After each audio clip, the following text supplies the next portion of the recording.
Texto bíblico que nós vamos encontrar no Evangelho de Lucas, capítulo 2, do 4 ao 7. Vão ser dois textos bíblicos que falam a respeito da humildade do Senhor Jesus Cristo. Lucas, capítulo 2, do 4 em diante, que diz assim: E subiu da Galiléia também José da cidade de Nazaré, a Judéia, a cidade de Davi chamada Belém, porque era da casa da família de Davi, a fim de alistar-se com Maria, sua mulher, que estava grávida. E aconteceu que, estando eles ali, se cumpriram os dias em que ele havia de dar à luz, e deu à luz ao seu filho primogênito, e envolveu em um pano e deitou numa manjedoura, porque não havia lugar para eles na estalagem. Então esse texto bíblico aqui, dois textos bíblicos que falam a respeito, da humildade do Senhor Jesus Cristo. O primeiro se encontra no Evangelho de Lucas, que a gente leu, capítulo 2, do 4 em diante. É aquele texto que narra o momento em que José de viagem com Maria, pelo fato eles não encontrarem um local para que Maria viesse a descansar, eles acabaram ficando numa manjedoura, um local onde os animais estavam presentes, porque não havia lugar. E é legal que aqui a gente já pode tirar para a gente uma aplicação prática desse texto, que o Senhor Jesus Cristo ele foi alguém que foi humilde desde o dia do seu nascimento. Em que situação? Situação aquela em que, pelo fato de Maria não ter um local para descansar e ter Jesus Cristo, eles acabaram ficando num ambiente onde os animais estavam ali descansando. Aí dá uma aplicação muito legal para a nossa vida, porque quem nunca ouviu assim, por exemplo, uma aplicação, que aqueles locais onde eles não abriram a porta para que Jesus viesse a nascer, simboliza o coração das pessoas, que não dão vez para a mensagem do Evangelho, ou seja, não tem espaço para Jesus.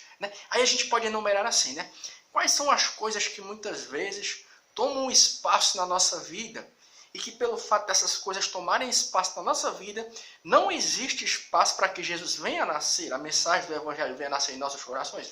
São muitas coisas. Uma delas é tempo.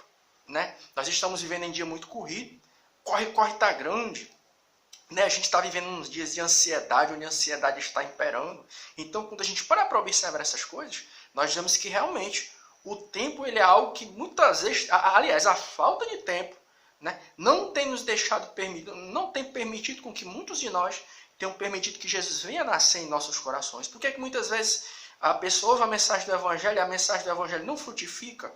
Jesus não nasce no coração da pessoa por falta de tempo, ou seja, o tempo ele ocupa espaço. A ausência de tempo muitas vezes é algo que não permite com que Jesus venha nascer em nossos corações. Outras coisas são palavras humanas. Muitas vezes a mensagem do Evangelho é lançada e muitas vezes a mensagem do Evangelho não frutifica. Jesus não tem espaço no nosso coração. Por quê? Porque o nosso coração já está cheio de pensamentos, filosofias e conceitos humanos. Porque a mensagem do Evangelho também é isso aí. É renovação de pensamento, de ideias. Quem muitas vezes de nós já não teve aquela sensação de tipo assim, às vezes você chega em um determinado ambiente e muitas vezes a mensagem do Evangelho ela já não é priorizada. Muitas vezes são pensamentos, conceitos humanos e coisas do tipo. Os conceitos e pensamentos humanos, muitos deles são um impedimento para que Jesus venha nascer no nosso coração. Outra coisa que é muito interessante nesse texto aqui é que nós vemos que o Senhor Jesus Cristo teve uma vida marcada pela humildade desde o dia do seu nascimento. Quando você vê Jesus Cristo ele se desenvolvendo, você vai ver uma coisa que é muito interessante. Qual foi uma das coisas que impediu as pessoas de verem na pessoa do Senhor Jesus Cristo, do Senhor Jesus, a pessoa do Cristo? Foi exatamente isso, a sua natureza humilde. Quando Jesus ele dá início ao seu ministério, muitas pessoas diziam assim, não é esse aí o filho do carpinteiro, filho de Maria? Ou seja, a origem humilde do Senhor Jesus Cristo, ela também acabou sendo como se fosse um tipo assim, as pessoas julgaram a pessoa do Senhor Jesus Cristo pelo fato dele ser alguém de origem humilde. E o segundo texto, é para você ver como é que é, Jesus Cristo ele foi humilde desde a sua origem. E o segundo texto bíblico que fala a respeito da humildade de Jesus Cristo, segundo aos Coríntios 8:9. Segunda carta de Paulo aos Coríntios 8:9. O primeiro texto bíblico que fala a respeito da humildade de Jesus Cristo, nós vamos ver em seu nascimento. E a segunda, a gente falou de Lucas capítulo 2, do 4 e o versículo 7. Segunda aos Coríntios 8:9.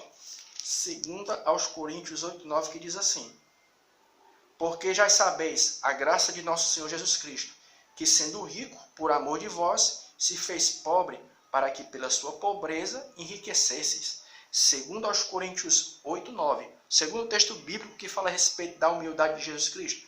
Segunda carta de Paulo aos Coríntios, capítulo 8, versículo 9. Repetindo, porque já sabeis a graça do nosso Senhor Jesus Cristo, que sendo rico, por amor de vós, se fez pobre, para que pela sua pobreza nos tornássemos ricos. Aí, em que situação Jesus Cristo ele abriu mão de uma riqueza para se tornar pobre? Se você levar em consideração o fato de que Jesus Cristo é o Verbo encarnado, era Deus, e ele veio até nós como ser humano, nesse momento você vê que ele abriu mão de alguma coisa. Ele abriu mão o quê? Da sua glória. A Bíblia nos diz o quê? E o Verbo se fez carne e habitou no nosso meio. Evangelho de João, capítulo 3,16. Porque Deus amou o mundo de tal maneira para que todo aquele que nele crê não pereça, mas tenha a vida eterna.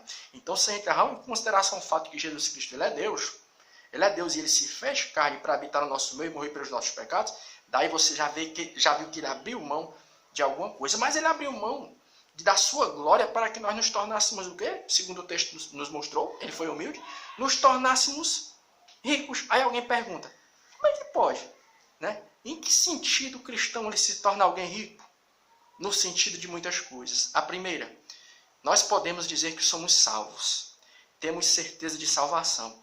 Não por causa dos nossos méritos, mas por causa daquilo que Jesus fez por mim e você na cruz do Calvário. Uma das maiores riquezas que o cristão pode ter, qual é? Esperança de vida eterna. E qual é a segunda riqueza que o cristão ele tem? Que é muito importante. Jesus Cristo, ele se fez pobre para que nós nos tornássemos ricos. Qual é a segunda riqueza que o cristão tem? A certeza e a esperança de que um dia Jesus Cristo vai voltar.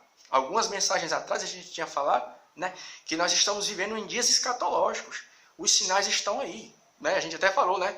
Tal do coronavírus, terra tremendo, você vai para um lado e vai para o outro. O vulcão entra em erupção, a terra treme, as coisas começam a acontecer, distúrbios sociais. Em meio a tudo isso, o cristão que lê a Bíblia Sagrada, ele vai ser munido do quê? De uma grande riqueza, de uma grande esperança. E que esperança é essa?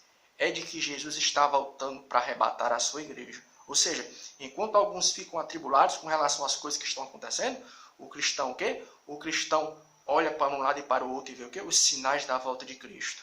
Então, em que sentido o cristão ele se torna rico por intermédio da pobreza do Senhor Jesus Cristo, quando ele abriu mão do que ele tinha e veio habitar no nosso meio primeiro? Nossa primeira riqueza, certeza de salvação. E segunda, certeza de que um dia Jesus irá voltar e irá arrebatar a sua igreja. E que Deus em Cristo continue nos abençoando. Amém.